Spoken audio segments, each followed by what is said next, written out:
नमस्कार, आप देख रहे हैं अपना बिहार और आपके साथ मैं हूं विवेक। तीसरा चरण लॉकडाउन का जारी है, आज से इसकी शुरुआत हो रही है और एक बार फिर हम गुजारिश कर रहे हैं आप सबों से कि आप घर में रहें, बाहर ना निकलें, लॉकडाउन को हल्के में मत लीजिए और इस वायरस को हराने का यही एकमात्र बेहतर तरीका है। इसलिए घर पर रहिए, सुरक्षित रहिए, औरों को भी सुरक्षित रखिए।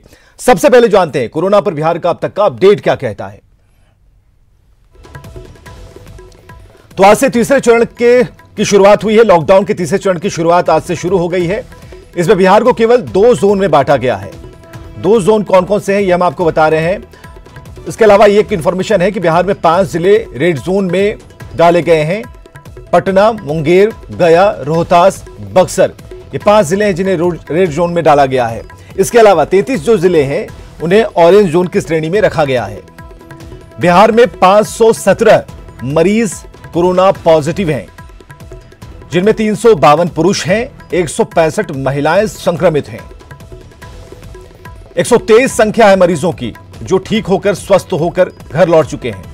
बिहार में कल 36 नए मरीज सामने आए थे। आईजीआईएमएस में आज से इमरजेंसी ओपीडी सेवाएं बहाल कर दी गई हैं। तो कोरोना का बढ़ता ग्राफ इन तस्वीरों में आप देख सकते हैं किस तरह से यह ग्राफ लगातार बढ़ता गया। हालांकि इसमें थोड़ी कमी जरूर आई है, ग्राफ बढ़े जरूर थे, लेकिन आप सक्रिय हैं, आप सभी सक्रिय हैं, जागरूक हैं। इस वजह से आपने खुद को लॉकडाउन का निर्देश का पालन किया, खुद को घरों में आपने रखा और यही वजह है कि यह ग्राफ निश्चित तौर पर धीरे धीरे कम होता जाएगा।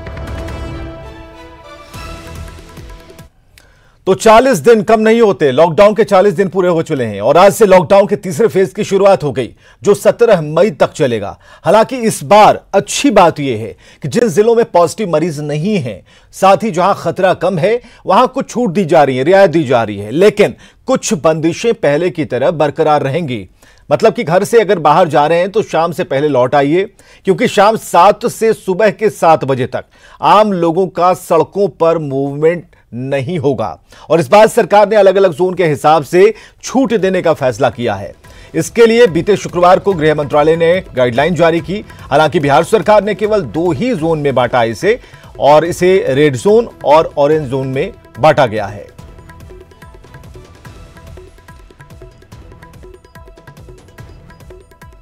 तो लॉकडाउन 3.0 में क्या क्या छूट है ये हम आपको बताते हैं। रेड जोन की बात सबसे पहले, इसमें आप देख पा रहे हैं कि रेड जोन को किस तरीके से 2 जोन में बांटा गया और उसमें क्या क्या रियायतें दी गई हैं। तो एक बार फिर हम इसे रिपीट करते हैं कि क्या छूट मिलेगी ये जानिए। ग्रामीण क्षेत्रों में औद्योगिक और निर्माण गतिविधियां होंगी। रेड जोन में मनरेगा का काम चलेगा। कृषि आपूर्ति श्रृंखला में सभी कृषि गतिविधियां जारी रहेंगी, जैसे कि बुआई, कटाई, खरीद और विपणन संचालन की अनुमति होगी। तो ये हम एक एक कर आपको बता रहे हैं क्या इसमें छूट मिलेगी। तो ये रेड जोन की बात हम कर रहे हैं, इसमें बुआई, कटाई, खरीद और विपणन संचालन की जो अनुमति है वो दी गई है। इसके अलावा cycle, rickshaw, auto rickshaw, taxi और कैब सेवा नहीं बहाल होगी। एक जिले से दूसरे जिले के बीच बस सेवाएं भी बंद होंगी। इसके अलावा स्पा, सैलून और नाई की जो दुकानें हैं वो बिल्कुल नहीं खुलेंगी। तो बसों के परिचालन की छूट नहीं होगी। लॉकडाउन 3.0 में ऑरेंज जोन में क्या क्या गतिविधियां हो सकती है। ऑरेंज जोन में टैक्सी, कैब की अनुमति नहीं होगी। उसी तरह कैब में ड्राइवर के साथ एक ही पैसेंजर होगा। इंडस्ट्रियल एक्टिविटी शुरू होगी, कॉम्प्लेक्स भी खुलेंगे। ये ऑरेंज जोन की हम बात कर रहे हैं। शराब और पान की दुकानें खुलेंगी।